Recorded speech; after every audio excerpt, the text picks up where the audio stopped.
Hi friends, welcome back to Siri all in one channel. Today వచ్చేసి egg tomato curry చేశాను. తాలింపు వేసుకోవాలి. Onion, పచ్చిమిర్చి, వెల్లుల్లి, జీలకర్ర, ఆవాలు. నెక్స్ట్ టొమాటో వేసుకోవాలి.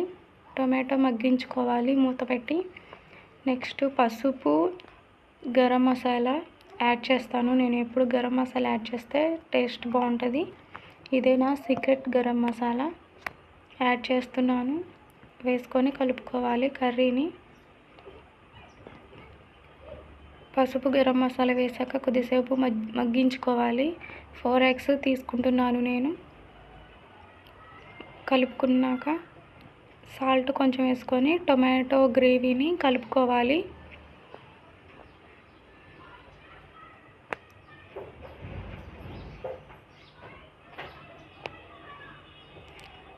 ఇలా కలుపుకొని మూత పెట్టుకోవాలి.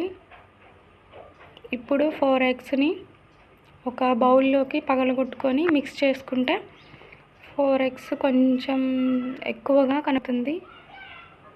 మనం డైరెక్ట్గా కళాయిలో వేసుకుంటే అది ఎగ్స్ వేసినట్టుగానే అనిపించదు. ఇలా ఒక విడిగా బౌల్లో వేసుకొని కలుపుకుంటే ఎగ్స్ ఎక్కువగా అనిపిస్తుంది, తినబుద్ధి అవుతుంది. కర్రీ కూడా ఈ మెథడే బాగుంటుంది. నేను ఎక్కువగా ఈ మెథడ్నే ఉపయోగిస్తాను కర్రీ చేసేటప్పుడు.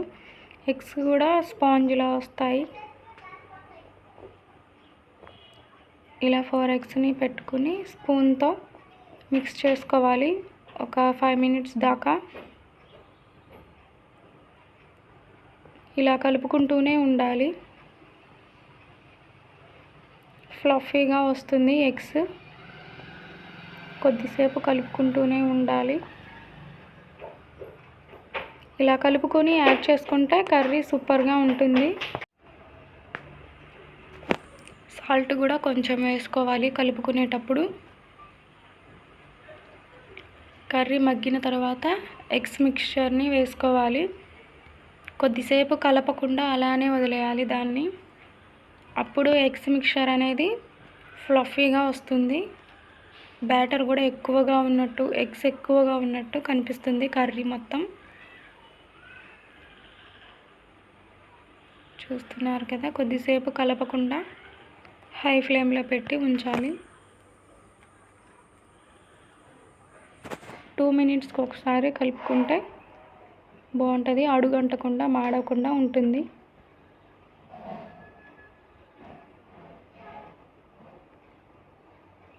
మీరు కూడా ఎగ్స్ కర్రీ చేసేటప్పుడు ఎగ్స్ని ఒక బౌల్లో వేసుకొని ఒక 5-10 minutes దాకా మిక్స్ చేసుకోవాలి. అప్పుడు ఎగ్స్ వేయగానే ఫ్లఫీగా వస్తుంది, బాగుంటుంది ఎగ్స్ ఫ్లఫీ. ఇలా కొద్దిసేపు మగ్గించాలి. ఇలా వస్తుంది. మగ్గిన తర్వాత